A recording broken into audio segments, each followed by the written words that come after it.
Men vi har fået en rigtig god start. Og det sjove det er, at lige præcis netop nu, i disse tider, der er vi klar til at tage næste skridt i evolutionen. Eller halvdelen af os er. Vi mænd, vi står tilbage med nårhatten på.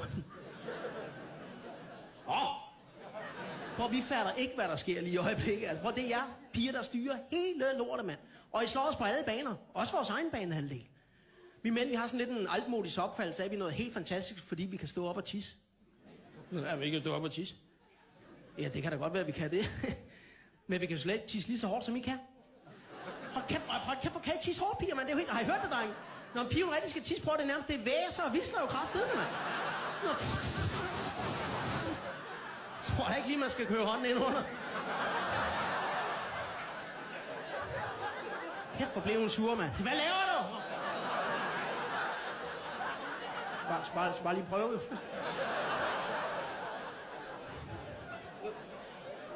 Simpelthen så dum. Jeg var lige kommet på talefod med min mor.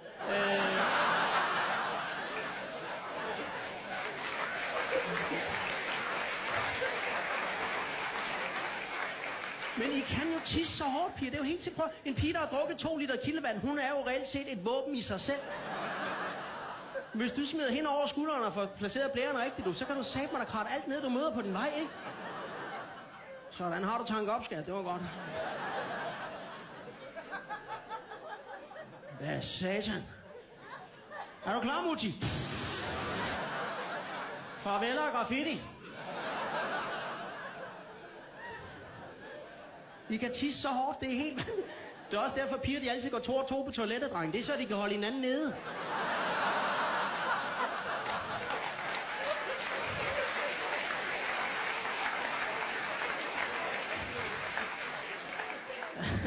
Det er derfor, der er låg på festivaltoiletter. Det er sådan, som om man bare slipper en ballon løs.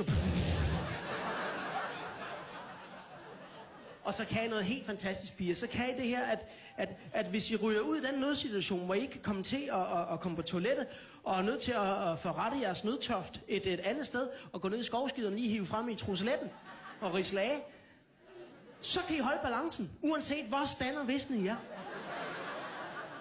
Og prøv, I kan, det er helt sindssygt, det kan jeg jo ikke. Jeg har præsteret at pisse mig selv i munden til en festival. Og det er ikke løgn. Kommer nu. Ej, det går jeg bare ikke, det der. Men ikke jeg tøser, I kan være sejlen, ikke? Kom nu, Tina! Tina, kom nu! Vi skal op på orange scene, jo! Vi er der på Skanderborg. Ja, lige præcis! Skal op og høre Torsten Helmig. Det er mig, der står herude og tanker på. Kom så til, at nu skal... 2 sekunder, jeg skal lige tisse først.